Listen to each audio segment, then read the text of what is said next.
Dans le monde actuel, nous sommes bombardés par des urgences et des anxiétés. La société valorise la vitesse avant tout.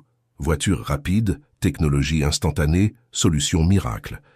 La recherche de richesses rapides et de succès instantanés est incessante. La tolérance et l'attente semblent dépassées, presque obsolètes. Mais est-ce que cette constante précipitation nous mène vraiment là où nous voulons être? Réfléchissons un instant. Sommes-nous en train de perdre quelque chose de précieux en ne cultivant pas la patience et la tolérance? La vie, avec toutes ses difficultés et ses défis, ne devrait-elle pas être vécue avec plus de calme et d'acceptation? La véritable sagesse réside souvent dans l'apprentissage de l'attente, dans la capacité à endurer les difficultés comme faisant partie naturelle de l'existence. Les choses qui comptent vraiment, comme la croissance personnelle, les relations profondes, la compréhension de soi, arrivent rarement du jour au lendemain. Elles nécessitent du temps, des efforts et de la patience. Rappelons-nous d'un principe fondamental de la philosophie stoïcienne. Accepter ce que nous ne pouvons pas changer et concentrer nos efforts sur ce que nous pouvons contrôler. Cela inclut notre attitude face à l'attente et à l'adversité. La hâte peut nous faire perdre la beauté du moment présent, la richesse des petites victoires quotidiennes et la satisfaction d'un progrès authentique. Réfléchissons ensemble à l'importance de ralentir, de valoriser le chemin, et non seulement la destination. Le bonheur et l'épanouissement peuvent résider justement dans le voyage, dans la patience et dans la tolérance envers nous-mêmes et envers les autres. Après tout, vivre avec sagesse consiste à comprendre que chaque pas, aussi petit soit-il, nous rapproche d'une vie pleine de sens. Réfléchissons à la puissance de la prière et à la recherche de miracles, inspiré par le texte de Jacques chapitre 5 versets 10 à 12. La vie chrétienne nous enseigne que la patience, la foi et la sagesse sont des piliers fondamentaux. En observant la patience des prophètes et la persévérance de Job, nous voyons des exemples puissants de la manière dont une foi inébranlable peut conduire à la bénédiction et à la grâce divine. Pour prier pour un miracle, nous devons cultiver 3 éléments essentiels. Le premier principe est croire. Nous devons croire en Dieu, l'auteur et soutien de toute la création. Il est le centre de tout et gouverne l'histoire, l'univers et l'humanité. La foi en Dieu est la base qui nous donne la force de faire face aux adversités et d'attendre son action dans nos vies. Le deuxième principe est attendre. La patience démontrée par les prophètes et par Job nous enseigne qu'attendre en Dieu, même dans les moments les plus difficiles, est une expression de foi et de confiance en sa bonté et en sa miséricorde. La véritable foi se révèle lorsque nous croyons que Dieu est en contrôle. Même si nous ne voyons pas de résultats immédiats, le troisième principe est agir. La prière pour un miracle doit être accompagnée d'actions qui reflètent notre foi. Cela signifie vivre selon les enseignements de Dieu, montrer de l'amour, de la compassion et de la justice dans notre quotidien. La foi sans œuvre est morte, comme nous le rappelle Jacques dans son épître. Nous devons être les agents de la volonté de Dieu, en étant lumière et sel dans ce monde. En examinant les philosophies qui placent l'homme au centre de la création, nous percevons une vision limitée et égoïste de l'existence. Cependant, en reconnaissant Dieu comme le Créateur et le Gouverneur suprême, nous comprenons que notre vie acquiert un but et une direction. La prière pour des miracles n'est pas seulement une demande d'intervention divine, mais aussi un voyage de transformation personnelle, alignant nos désirs sur la volonté de Dieu. Ainsi, frères, en priant pour des miracles, souvenons-nous de croire en Dieu de tout notre cœur, d'attendre patiemment son temps et d'agir selon ses principes. Ainsi, nous verrons la miséricorde et la compassion de Dieu se manifester dans nos vies, tout comme cela s'est produit avec les prophètes et Job.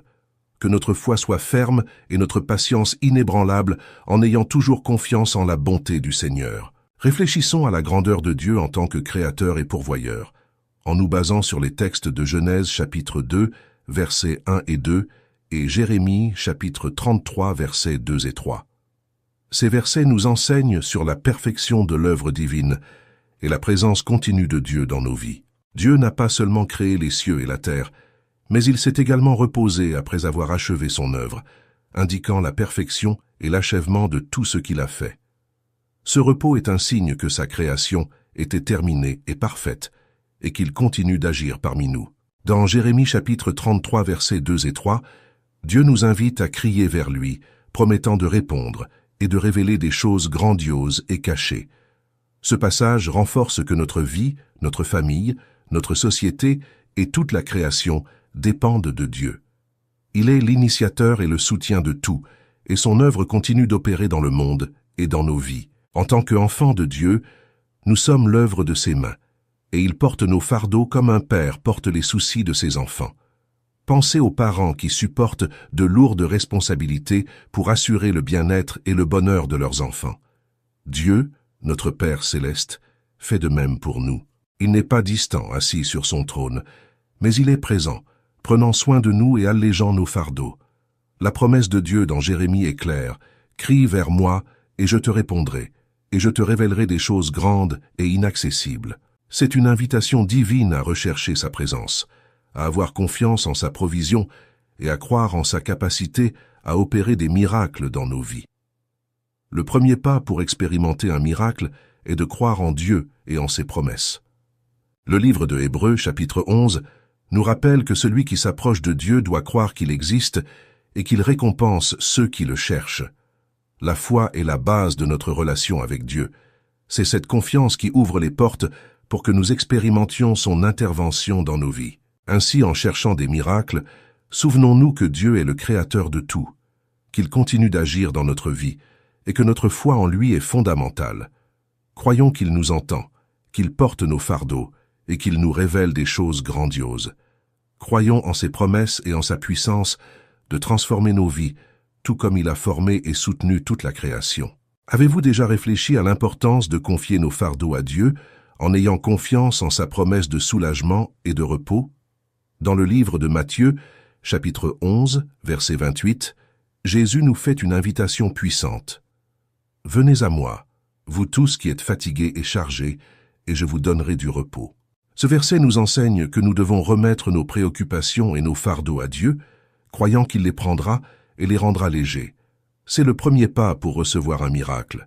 Avoir confiance que Dieu prend soin de nos fardeaux et que nous pouvons nous reposer dans sa bonté et sa fidélité. Le livre des Psaumes, chapitre 68, verset 19, renforce cette idée. « Béni soit le Seigneur. Chaque jour il nous charge de ses bienfaits, le Dieu de notre salut. » Le psalmiste nous invite à méditer sur la vérité que Dieu nous bénit quotidiennement, portant nos soucis et répondant à nos besoins. Il se soucie de chaque détail de nos vies, depuis ce que nous mangerons jusqu'à comment nous vivrons. Mais pour expérimenter ces bienfaits, nous devons croire. Nous ne devons pas voir Dieu comme absent ou négligent. Selon notre foi, il nous sera donné. Nous devons, chaque jour, remettre nos fardeaux à Jésus, les portant à la croix du Calvaire. En Ésaïe chapitre 53, verset 6, nous lisons « Nous étions tous errants comme des brebis, chacun suivait sa propre voie, mais le Seigneur a fait retomber sur lui l'iniquité de nous tous. Jésus a pris sur lui nos péchés et nos préoccupations, nous rachetant. Cette vérité nous libère et nous permet de vivre dans la bénédiction. Par la grâce et par la foi, nous recevons le pardon, la justice, la gloire, la paix, la joie, la fidélité et les bénédictions. Mais pour cela, nous devons croire. Le livre de Galates, chapitre 5, versets 24 et 25, nous rappelle « Ceux qui sont à Christ ont crucifié la chair avec ses passions et ses désirs. Si nous vivons par l'Esprit, marchons aussi selon l'Esprit. » Vivre par l'Esprit, c'est avoir confiance que Dieu continue de faire des miracles dans nos vies. Jésus nous a libérés et nous a rachetés de tout ce qui nous retenait dans le monde et dans la perdition. Ainsi, nous devons croire en sa puissance et vivre par cette foi. Première épître de Pierre, chapitre 2, verset 24 dit « Lui-même a porté nos péchés dans son corps sur le bois, afin que, morts au péché, nous vivions pour la justice. C'est par ces blessures que vous avez été guéris. » Lorsque nous recherchons un miracle, le péché peut se lever comme un obstacle. L'ennemi nous accuse, disant que nous ne le méritons pas ou que nous ne pouvons pas recevoir la bénédiction de Dieu en raison de nos erreurs. Mais nous devons nous rappeler que Jésus a porté nos péchés sur le bois. La seule chose à faire avec le péché est de le lui remettre à la croix. Il a pris nos faiblesses et douleurs, qu'elles soient émotionnelles ou physiques, et nous offre la guérison. Donc, frères, en cherchant un miracle, ayez confiance en Jésus. Confiez-lui vos fardeaux, car il a le pouvoir de transformer vos vies. Croyez en ses promesses et vivez par la foi, sachant qu'il vous bénit chaque jour et vous offre repos et soulagement. que nous puissions vivre cette vérité en ayant une confiance totale en notre Créateur et Pourvoyeur. Grâce à cette merveilleuse grâce et par la foi, nous sommes libérés des malédictions et pouvons vivre dans les bénédictions d'Abraham. Il a aussi porté la mort et la perdition. J'aime ce que dit Jean chapitre 11 versets 25 et 26. Jésus lui dit « Je suis la résurrection et la vie. Celui qui croit en moi vivra, quand même il serait mort, et quiconque vit et croit en moi ne mourra jamais. » Crois-tu cela? Avant de faire le miracle de ressusciter Lazare, Jésus prononce ces paroles et nous invite à croire « Celui qui croit en moi ». Il répète cela 2 fois et conclut par « Crois-tu cela ?» Dans le miracle pour lequel vous priez, dans le miracle auquel vous croyez, croyez-vous? Croyez-vous aux promesses de Dieu ou à ce en quoi vous croyez? Peut-être croyez-vous que c'est impossible. Peut-être croyez-vous que ce miracle n'arrivera pas. Aujourd'hui, Jésus vous dit « Crois-tu cela ?» Romains chapitre 6 verset 23 dit « Car le salaire du péché c'est la mort, mais le don de grâce de Dieu c'est la vie éternelle en Jésus-Christ notre Seigneur. » Crois-tu qu'il peut te donner la vie? Jésus est mort pour nous et il est ressuscité. Passant des jours dans le tombeau, il est ressuscité de la mort pour nous. Il a pris notre mort, est entré dans notre tombeau. Par cette victoire et cette résurrection, nous vainquons en Christ la mort et pouvons voir la résurrection, la vie éternelle et le royaume de Dieu. Jésus a également porté le fardeau de notre mort et de notre perdition. Aujourd'hui, Jésus continue de porter le lourd fardeau de nos vies. C'est pourquoi nous devons vivre en lui, remettant tous nos fardeaux et croire qu'il peut accomplir un miracle. Une autre chose que nous devons savoir est que Dieu est un Dieu qui continue de faire des miracles et qui cherche constamment à en accomplir. Première, Épître aux Corinthiens, chapitre 15, versets 1 à 14 dit « Or je vous rappelle, frères, l'évangile que je vous ai annoncé, que vous avez reçu, dans lequel vous avez persévéré, et par lequel vous êtes sauvés, si vous le retenez tel que je vous l'ai annoncé. Autrement, vous auriez cru en vain. Nous avons un Dieu qui reviendra, un Jésus qui reviendra. Donc, la mort de Jésus est notre mort, et la résurrection de Jésus est aussi notre résurrection. Sa résurrection nous assure que nous ressusciterons, et nous devons croire qu'il est un Dieu qui reviendra.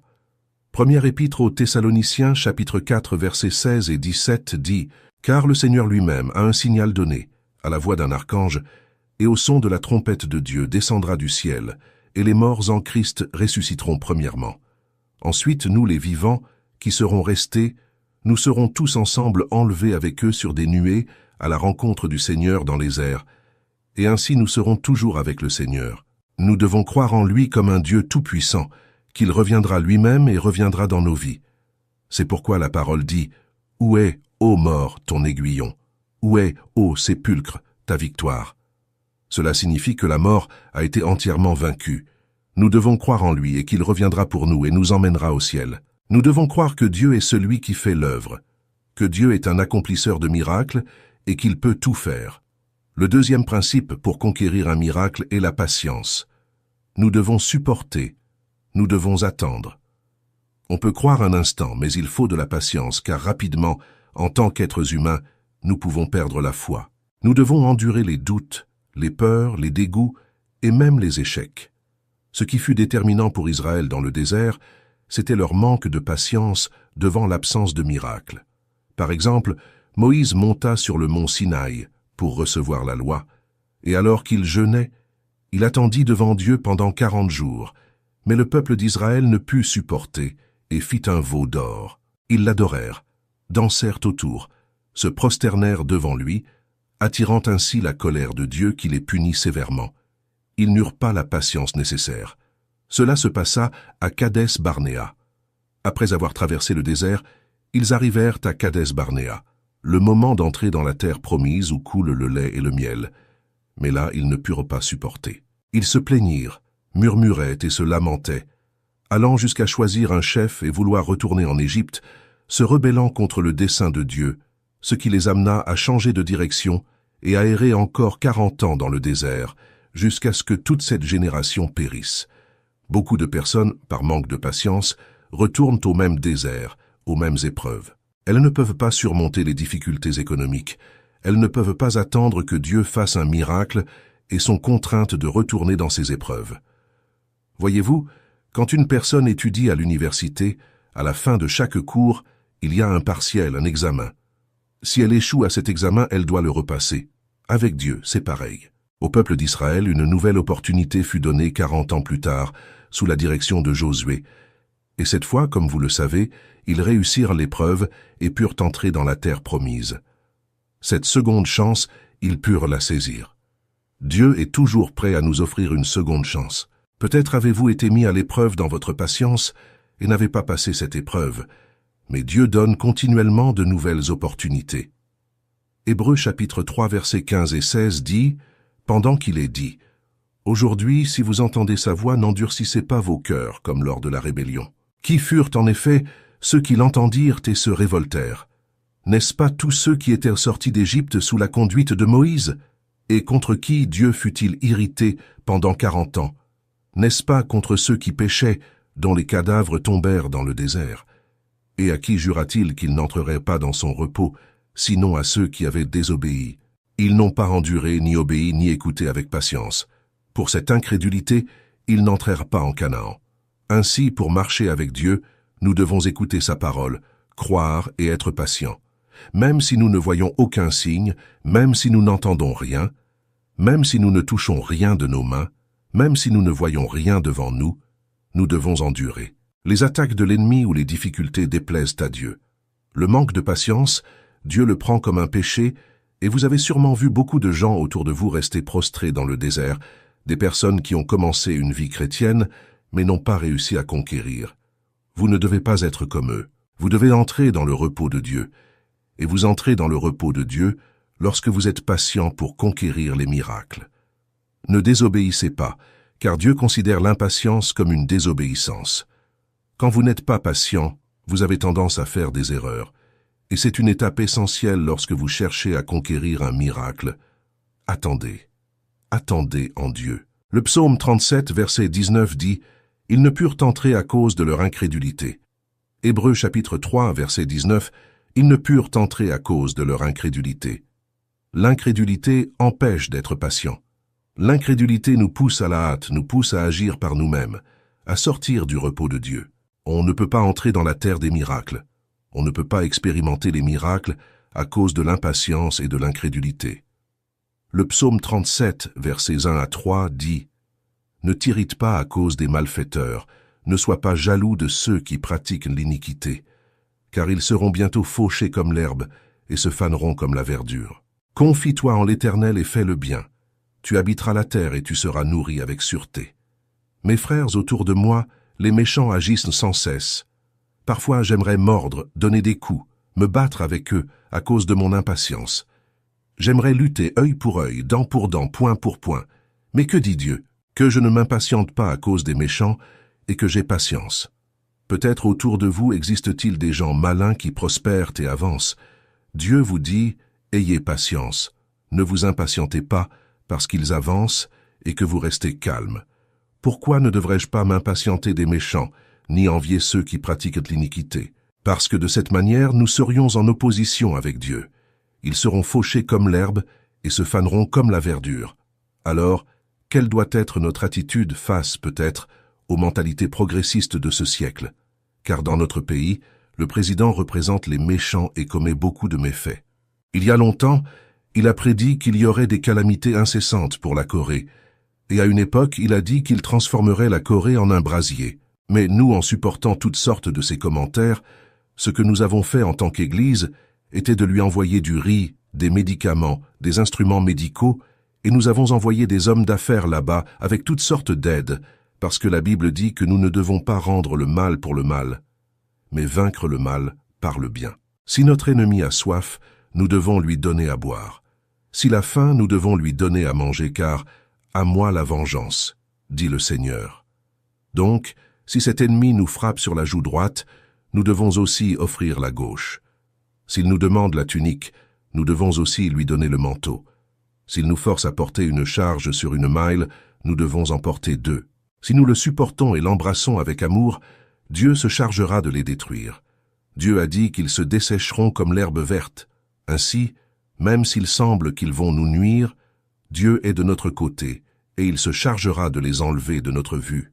Peut-être êtes-vous sous un dirigeant, un maire, un président qui ne vous plaît pas, mais vous devez faire confiance au Seigneur, faire le bien et la vérité vous apaisera. Plus loin, dans le psaume 37, il est dit « Repose-toi dans le Seigneur, et attends-toi à lui.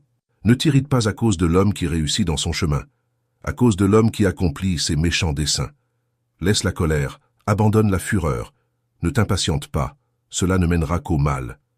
Les méchants seront détruits, mais ceux qui espèrent dans le Seigneur hériteront de la terre. Voici un peu de temps et l'impie n'existera plus. Tu observeras son lieu et il n'y sera pas. Attends-toi au Seigneur, attends en Dieu. C'est ce que nous enseigne le psalmiste. Un des ennemis de la patience est la colère et la fureur, comme observé au verset 8, et la précipitation à faire des choses contraires à la patience. Garde le silence devant Jéhovah. Peut-être en ce moment sommes-nous en déclin, alors qu'eux manifestent leur grandeur, créant des bombes atomiques, des missiles, et menaçant de transformer Séoul en un brasier. Même s'ils clament à haute voix qu'ils causeront de nombreuses calamités, la Bible dit que dans peu de temps nous chercherons après eux, et ils ne seront plus là où ils étaient. Le méchant ne sera pas éternel. Jéhovah est notre berger, il est avec nous. Et comme il est le souverain absolu du ciel et de la terre, le méchant ne peut pas accomplir ses plans. Si vous êtes actuellement sous une menace, priez avec ce psaume, réclamez cette promesse et soyez patient. À un moment donné, ces personnes qui vous menacent et vous intimident disparaîtront. Un ancien père de l'Église primitive a dit « La patience est même ayant le pouvoir de la vengeance, de posséder l'autocontrôle. La patience est que, même ayant le pouvoir de la vengeance, nous puissions avoir l'autocontrôle. Même ayant la possibilité de vengeance, nous supportons et nous avons l'autocontrôle. Voilà la véritable patience. » En examinant la vie d'Abraham, il a commis 2 erreurs dans sa vie. La première était de ne pas attendre le temps de la récolte. Il n'a pas pu attendre le temps de la récolte et est allé en Égypte.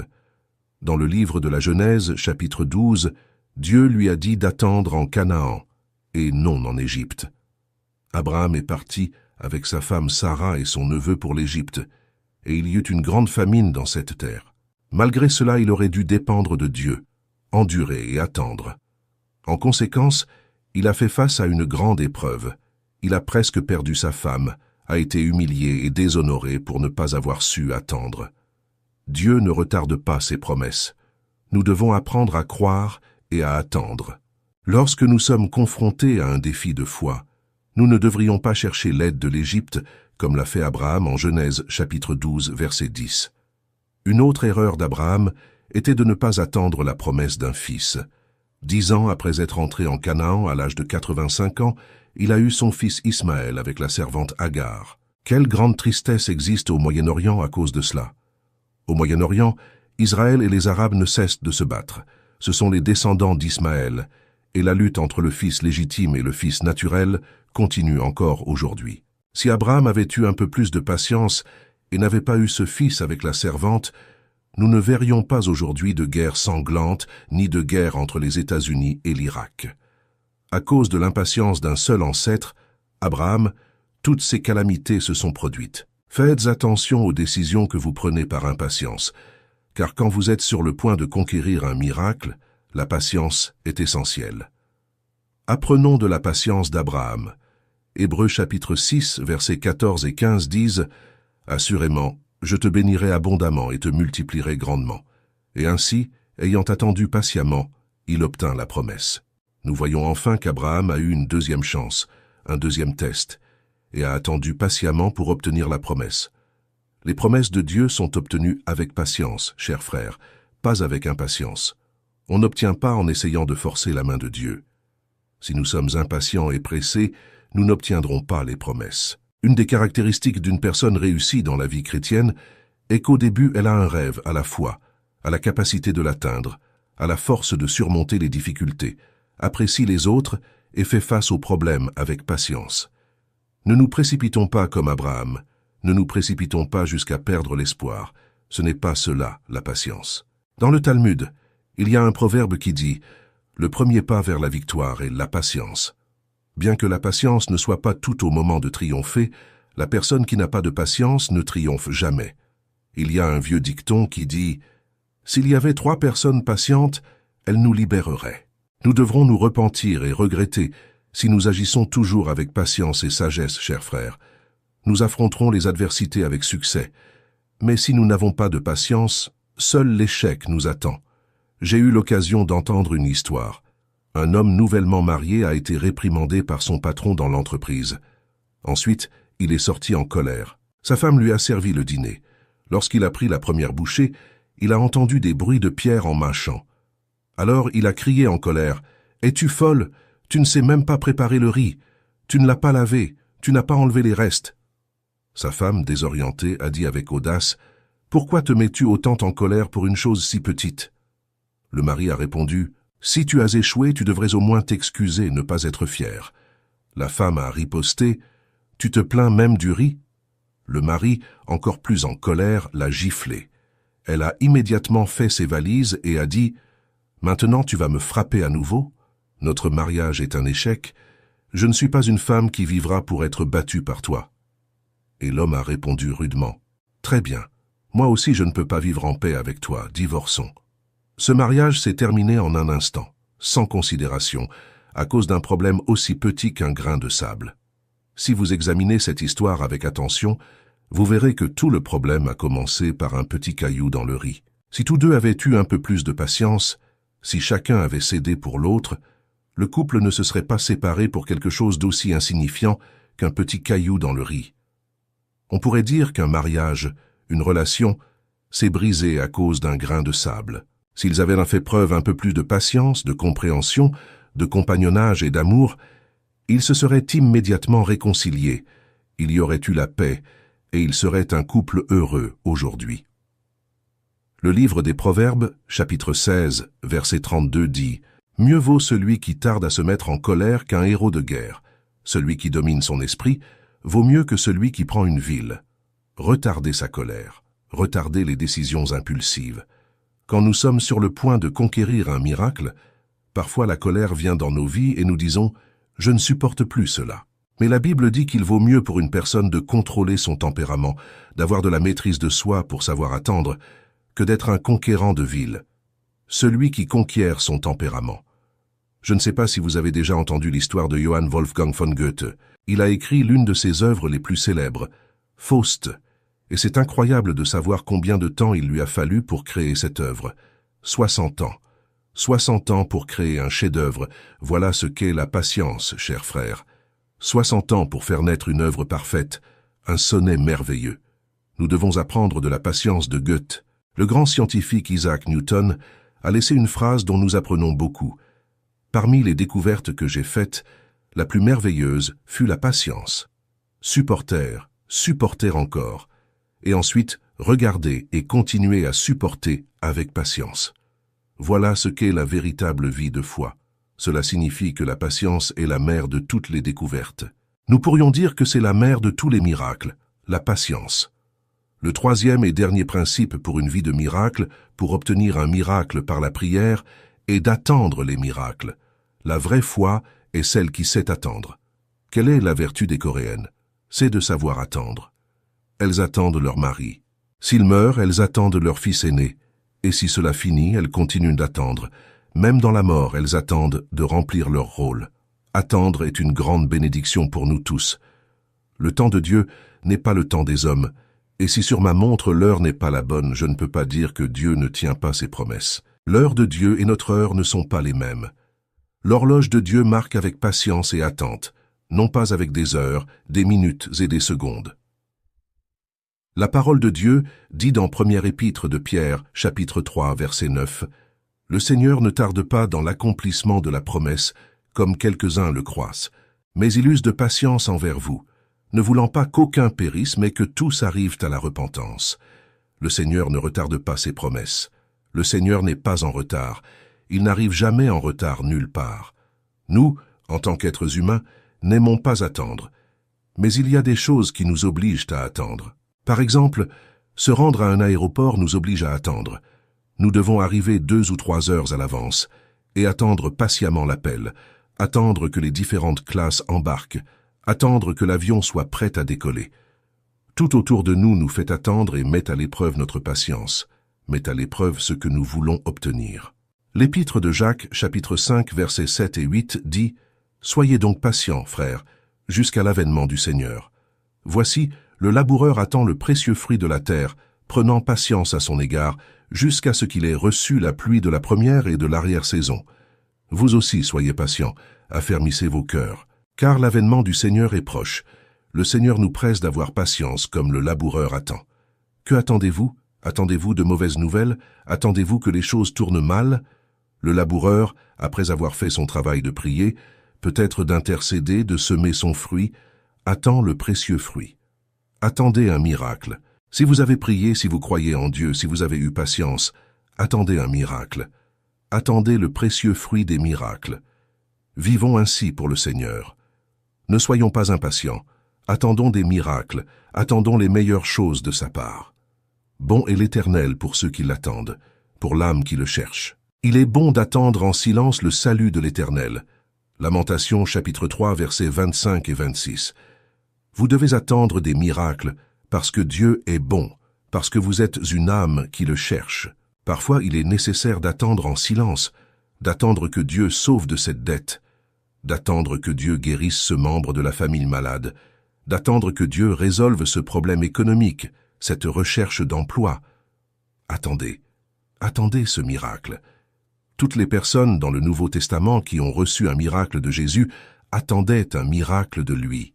En Matthieu chapitre 9, les deux aveugles demandent à Jésus un miracle et il leur répond « Croyez-vous que je puisse faire cela ?» Et ils dirent « Oui, Seigneur. » Il leur dit alors « Qu'il vous soit fait selon votre foi. » Car celui qui attend un miracle, Dieu le récompense avec un miracle, avec une réponse. Ainsi attendez des miracles, attendez que Dieu réponde. Imaginez comment Dieu va répondre. Le chrétien qui cesse de prier parce qu'il n'obtient pas de réponse est un chrétien immature. Je le dis toujours et je le vois toujours. Ne pas attendre de réponse est une marque d'immaturité. Nous devons attendre patiemment la réponse. J'ai reçu une lettre d'une sœur et j'en ai été très béni. Après avoir cru en Jésus, elle a reçu tellement de bénédictions qu'elle a pensé qu'elle devrait prêcher à ses proches. Ainsi, elle a commencé à prier avec ferveur. Elle a passé 1 an sans rien voir se produire, 2 ans sans réponse, 3 ans sans réponse. Quand elle en était à 9 ans, elle a cessé de s'inquiéter. Elle pensait constamment « Je prie et rien ne se passe. Dieu ne répond pas. » Une nuit, lors d'une campagne, elle a entendu un prédicateur dire « J'ai prié 23 ans pour ma famille et tous ont été sauvés. Nous ne devons pas nous inquiéter. Préparons-nous à prier à nouveau. » Elle a reçu la foi avec ces paroles et a prié encore 1 année de plus, et finalement toute sa famille a été sauvée. Ce miracle a pris 10 ans. N'aurait-ce pas été une tragédie si cette femme avait cessé de prier après 12-9 ans? Nous, chrétiens, devons prier Dieu et croire qu'il peut faire un miracle. Nous devons prier et croire que Dieu répondra en temps voulu. Nous devons dire à Dieu, « Réponds-moi selon tes plans. » Si nous croyons, avons patience et attendons, nous recevrons une réponse. Chers frères, je demande au nom du Seigneur que lorsque nous nous présentons aujourd'hui devant Jésus, nous croyons en Dieu, supportions les difficultés, prions et vivions en attendant des miracles dans nos vies. Père, aujourd'hui nous venons devant toi, avec gratitude pour ta parole, en croyant que tu es omnipotent et saint. Tu vis et tu es parmi nous, le même aujourd'hui, demain et pour toujours. Tu continues à opérer des miracles. Tu nous as tellement aimés que tu as porté toutes nos charges. C'est pourquoi, Seigneur, nous croyons en toi. Nous croyons que tu es un Dieu tout-puissant. Nous croyons que tu as créé les cieux et la terre et que tu peux accomplir un miracle créatif. Nous te demandons, Seigneur, de faire un miracle créatif dans ma santé, dans mes finances. Je crois que tu as le pouvoir de le faire, celui qui peut faire infiniment plus que tout ce que nous demandons ou pensons. Garde nos cœurs et nos pensées, Seigneur. Je crois que tu peux faire infiniment plus. Comme Abraham a cru pour un fils et a reçu une descendance comme les étoiles du ciel, nous croyons aussi en quelque chose de grand, peut-être impossible, mais nous savons que tu peux dépasser nos attentes 1000 fois. Tu es ce Dieu en qui nous avons confiance. Aide-nous, Seigneur. Aujourd'hui, nous te remettons toute impatience, toute anxiété, et nous attendons patiemment en toi. En silence, nous attendons ta réponse. Nous attendons en t'adorant, en attendant avec gratitude. Nous n'attendrons pas avec plainte, doute ou incertitude. Nous décidons d'attendre avec patience, en t'adorant, en te remerciant, en déclarant les choses qui ne sont pas comme si elles étaient déjà. Nous aurons patience et nous attendrons toujours, Seigneur. Nous attendons un miracle. Nous attendons ta réponse. Nous attendons en toi, en ton amour, en ta miséricorde, en ta bonté. Nous attendons un miracle. Nous attendons comme la veuve devant le juge injuste. Nous sommes ici en insistant, en frappant à la porte. Car celui qui frappe, la porte s'ouvrira. Celui qui cherche trouve, et celui qui demande reçoit. Nous sommes ici te cherchant, t'appelant, croyant et attendant un miracle. Nous prions aujourd'hui, Seigneur, au nom de Jésus. Nous bénissons chaque demande, chaque vie qui attend un miracle. Nous bénissons avec des miracles, avec patience, avec foi, pour qu'ils puissent obtenir leur miracle. Merci, Seigneur, de nous enseigner aujourd'hui à prier pour un miracle. Comment nous devons obtenir nos miracles? Nous te remercions pour ta parole. Au nom de Jésus. Amen. Partagez cette vidéo bénie pour qu'elle puisse toucher et aider d'autres personnes comme vous et moi. Vous voulez approfondir encore plus la foi et la prière? Téléchargez notre e-book exclusif sur comment renforcer votre spiritualité de nos jours. Le lien est dans les commentaires ci-dessous. N'oubliez pas de cliquer sur le bouton s'abonner si ce n'est pas déjà fait. Merci beaucoup du fond du cœur de faire partie de notre communauté de foi. Si vous voulez soutenir un peu plus notre chaîne, envisagez de devenir membre de notre chaîne.